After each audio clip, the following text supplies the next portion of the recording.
कुंभा की घटना हो, चाहे कहीं की भी घटना हो, दलितों के साथ भयंकर अत्याचार हो। अभी बुलंदशहर के अंदर एक कांस्टेबल दूल्हा, दलित दूल्हा, अपनी घोड़ी भी नहीं बैठ पाया, उसके जो है घोड़ी को पैर तोड़ दिए गए, उस लड़के के पैर तोड़ दिए गए। ये घटनाएं दलितों के विरोध में घटना है। उत्तर प्रदेश के अंदर जहां भाजपा की सरकार है वहां चरम पर रहती है, और दलित विरोध करने वालों को संरक्षण भारतीय जनता पार्टी देती है। इसलिए ये कहना अंबेडकर के अगर सबसे ज्यादा खिलाफ है तो भारतीय जनता पार्टी है। भारतीय जनता पार्टी अपने मुंह से कुछ ही कहे। भारतीय जनता पार्टी के ही एक सांसद ने कहा था कि हमें 450 सीट इसलिए चाहिए कि हम संविधान को देश से खत्म कर सकें। संविधान को खत्म करने का मतलब है बाबा साहब की आत्मा को, बाबा साहब के विचारों पर हमला करके उसे खत्म करने की बात है। ये भाजपा ने कहा था, मैंने तो नहीं कहा था। ये आज तो यूट्यूब का जमाना है, पब्लिक डोमेन में सब कुछ मौजूद है। तो ये जो बातें हैं, ये भारतीय जनता पार्टी का जो कहना कि हम दलित विरोधी नहीं है, सबसे ज्यादा दलित विरोधी अगर जो कोई है, बार बार आरक्षण खत्म करने की बात करती है, बार बार जो है संविधान को खत्म करने की बात करती है, तो भाजपा। क्या लग रहा है कि भाजपा 2500 रुपए देंगे दिल्ली में? भाजपा कुछ नहीं देगी। आप उत्तर प्रदेश में जाके देख लो, जो वादे पूरे किए थे वो किए क्या। आप राजस्थान में जाके देख लो किए क्या, मध्य प्रदेश में जाके देख लो किए क्या, आप हरियाणा में जाके देख लो किए क्या। अरे जिसके बारे में जिसका राष्ट्रीय अध्यक्ष ये बोलता हो कि चुनाव जीतने के लिए कुछ जुमले बोल दिए जाते हैं, जिन्होंने आज तक 15 लाख का नाम लेने के बाद हंसते हों, तो उनसे क्या उम्मीद कर सकते हैं। लेकिन मुझे तो पत्रकारों पर हंसी आती है। पत्रकारों को परसों डांट रही थी, धमका रही थी कि जो हमारा काम हमें करने दो, तो पत्रकार चुप थे। हमारे ऊपर तो डंडा लेके चढ़ जाते हैं कि भाई नहीं ये बताइए। उनसे क्यों नहीं आपने ताकत के साथ पूछा कि आपने वादा किया था। भाजपा कुछ नहीं देगी। भाजपा जुमलेबाज पार्टी है। भाजपा जो है चुनाव जीतने के लिए सब कुछ कहती है, और चुनाव में आने के बाद भाजपा रंग बदल देती है गिरगिट की तरह। तो क्या लग रहा है सर, जिस तरीके से ये लोग कहते हैं, लेकिन तब भी तो दिल्ली ने बहुमत दिया है ना, विश्वास करके। देखिए, लोग फंस जाते हैं कि 400 का सिलेंडर मिलेगा, 2500 रुपए मिलेंगे, किसानों का कर्जा माफी होगा, इन सब बातों में फंस जाते हैं। आदमी सोचता है कि चलो ठीक है भाई, ये कह रहे हैं, इनको केंद्र में भी सरकार है। केजरीवाल का और इनका झगड़ा रहता था हमेशा एलजी को लेकर के। अब कि ये आए हैं तो डबल इंजन की सरकार बना दो। इनका डबल इंजन वहीं फेल हो गया। क्या नाम है, उत्तर प्रदेश में बलात्कार हो रहे हैं, सिलेंडर सबसे महंगा रेट है, भर्तियों पे भ्रष्टाचार हो रहा है, रोज लट बज रहे हैं बच्चों पे। कभी इलाहाबाद यूनिवर्सिटी पे बज रहा है, कभी कहीं लखनऊ में बज रहा है। कोई अपनी आवाज़ को उठा नहीं सकता, मुकदमे लगा दी जाते हैं। छोटी छोटी बच्चों पे बलात्कार, चेन स्नैचिंग और छीना झपटी हो रही है। तो इनकी डबल इंजन की सरकार टोटल फेल है। अब दिल्ली वाले डबल इंजन की सरकार का मजा लेंगे। पहले ही प्रेस वार्ता में रेखा गुप्ता ने साफ कह दिया, और रेखा गुप्ता को सब देख रहे हैं सोशल मीडिया पे, किस तरीके से गालीबाज मुख्यमंत्री हैं, किस तरीके से उनकी भाषा है, किस तरीके की लैंग्वेज है। साला करके तो स्टूडेंट को बोलती है। अब आवाज़ उठाओ, बोलो।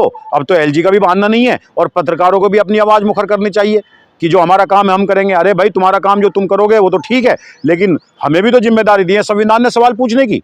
मतलब अब तो सवाल भी विपक्ष से पूछो जाकर के, जवाब भी विपक्ष से लो, और विपक्षी सब कुछ करेगा। तो इनसे भी तो पूछो, बिजली फ्री, सब कुछ फ्री, 2500 रुपए। नहीं, पहली कैबिनेट की मीटिंग उसमें कर देना चाहिए था। वो तो कह रहे खजाना खाली है। ये पहले क्यों नहीं सोचा खजाना खाली है? क्या पहले नहीं पता था इन्हें खजाना खाली है?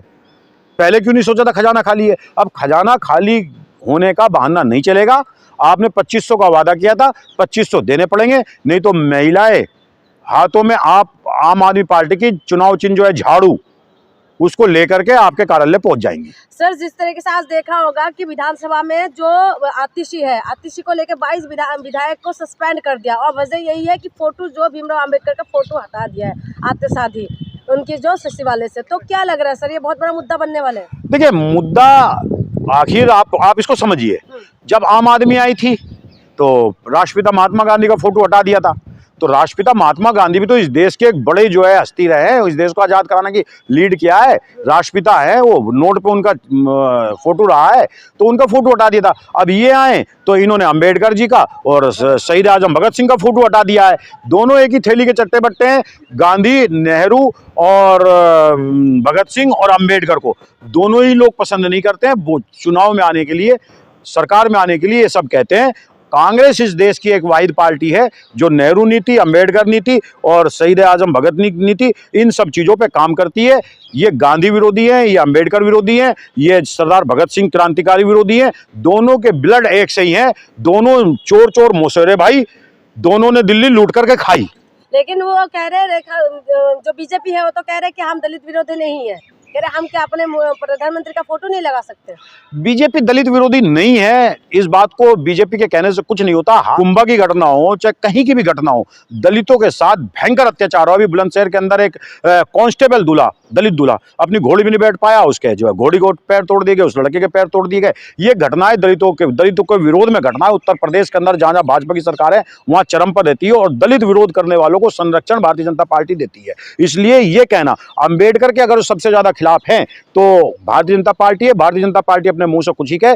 भारतीय जनता पार्टी के ही एक सांसद ने कहा था कि हमें 450 सीट इसलिए चाहिए कि हम संविधान को देश से खत्म कर सकें। संविधान को खत्म करने का मतलब है बाबा साहब की आत्मा को, बाबा साहब के विचारों पर हमला करके उसे खत्म करने की बात है। ये भाजपा ने कहा था, मैंने तो नहीं कहा था। ये आज तो यूट्यूब का जमाना है, पब्लिक डोमेन में सब कुछ मौजूद है। तो ये जो बातें हैं, ये भारतीय जनता पार्टी का जो कहना कि हम दलित विरोधी नहीं है, सबसे ज्यादा दलित विरोधी अगर जो कोई है, बार बार आरक्षण खत्म करने की बात करती है, बार बार जो है संविधान को खत्म करने की बात करती है, तो भाजपा करती है। तो सर ये भी कह रहे हैं, जो प्रधानमंत्री थे वो कह रहे थे कि 8 तारीख को जो है हर एक महिला के खाते में 2500 रुपए आएंगे। वो भी बात झूठा होगा, मार्च तो पहुंचने वाले हैं। सबसे बड़ी झूठी पार्टी अगर जो देश के अंदर कोई है तो भारतीय जनता पार्टी है। मैं नहीं कह रहा हूं। जब बड़े देश के पत्रकारों ने अमित शाह से पूछा था, नितिन गडकरी से पूछा, दोनों राष्ट्रीय अध्यक्ष और जो इस टाइम मौजूदा देश में गृह मंत्री है और एक केंद्र सरकार में बहुत बड़े मंत्री है, दोनों ने ये जब पत्रकारों ने पूछा कि 15 लाख के वादे का क्या हुआ, दोनों ने कहा था कि चुनाव जीतने के लिए जुमलों के रूप में कुछ बातें बोल दी जाती हैं। तो सबसे बड़ा जुमलाबाजी पार्टी और सबसे बड़ी झूठी पार्टी भारतीय जनता पार्टी है। देश इस बात को समझ नहीं पा रहा है। वोट टर्नआउट के नाम पे अमेरिका से पैसा लेकर के जनादेश को लूटा जा रहा है, पुलिस लगा के लूटा जा रहा है, बूथ कैप्चरिंग करके लूटा जा रहा है। और अब तो एक नया पैटर्न चल गया है कि भारतीय जनता पार्टी वोट कटवा करके और अपने वोट बढ़वा करके वोटों को लूटने का काम कर रहा है, जिसका पूरा प्रमाण महाराष्ट्र चुनाव आयोग को दिया। लेकिन चुनाव आयोग अंधा बहरा गूंगा बना हुआ है, भाजपा के अलावा किसी की सुनने को तैयार नहीं है। कैसे मुकाबला करेंगे सर? बिल्कुल मुकाबला करेंगे। हमने अंग्रेजों से मुकाबला किया, अंग्रेजों को भगाने का काम किया। ये कहते थे कि ईस्ट इंडिया कंपनी का सूरज कभी नहीं डूबता, जो ये कहते थे कि भारत पूरा दुनिया खत्म हो जाएगी, भारत आजाद नहीं हो सकता। इतने बड़े अंग्रेज जो तोप का निर्माण करने वाले और जो जहाजों का निर्माण करने वाले, जब वो भारत से भूखे नंगे लोग धोती में और लाठी लेके महात्मा गांधी की अगुवाई में सरदार शहीद आजम भगत सिंह की कुर्बानी से जब अंग्रेजों को यहां से भगाया जा सकता है, तो उनकी मुखबरी करने वालों को भगाना बहुत आसान है। 10 साल ये सत्ता में आए और अब की बार इस सत्ता में नहीं रहेंगे, भगाए जाएंगे। इनको भगाने की मुहिम का नेतृत्व कांग्रेस पार्टी सारे विपक्ष को लेकर करेगी। जो सीएम है उनको तो गालीबाज सीएम बता रहे हैं, क्या आपको भी लगता है? देखिए, लगता मेरे कहने से कुछ नहीं होता। मैं कांग्रेस का नेता हूं, हम प्रमाण के साथ कहते हैं। आज पब्लिक डोमेन के अंदर सोशल मीडिया पे इस सीएम की जो भाषा है, इनके ट्वीट करने का जो स्टाइल है, वो सारा पब्लिक में, और ये मैं नहीं कह रहा हूं, बड़े बड़े देश के पत्रकार, बुद्धिजीवी और बड़े बड़े सामाजिक कार्यकर्ता सोशल मीडिया पे, ट्विटर हैंडल पर, एक्स हैंडल पर और फेसबुक पे ये सब डाल रहे हैं, इंस्टाग्राम पर, कि कैसे कैसे इन मुख्यमंत्री ने छात्रों को गाली बकने का काम किया, साले कहने का काम किया, कमीना मुख्यमंत्री को कहने का काम किया। ये भाषा एक शब्द में मुख्यमंत्री की नहीं हो सकती। और इन एक्स पर डाले गए ट्वीटों को डिलीट करने का काम इस मुख्यमंत्री की टीम लगातार कर रही है। लेकिन पब्लिक डोमेन में इतना सब कुछ है, ये छुपती नहीं। आज का समय डिजिटल टेक्नोलॉजी का समय है, तो कोई भी चीज आप एक बार डाल दो, आप अपनी तरफ से डिलीट कर दो तो कर दो, लेकिन पब्लिक के पास सब कुछ होता है। ये पब्लिक सब जानती है कि दिल्ली की मुख्यमंत्री अपने स्वभाव को और अपनी छवि को बदलना चाहती है, लेकिन जो पीछे पास्ट है वो कभी बदलता नहीं है। आपकी छवि, आपकी विचारधारा जो गंदगी भरी है, वो सबके सामने है। लास्ट सवाल है, क्या केजरीवाल फिर से जेल जाएंगे? निश्चित रूप से केजरीवाल को जेल जाना चाहिए। केजरीवाल ने घोटाला किया है, शराब पिलाने का काम किया है, लोगों को स्कूलों के नाम पर लूटने का काम किया है, शीश महल के नाम पर लूटने का काम किया है।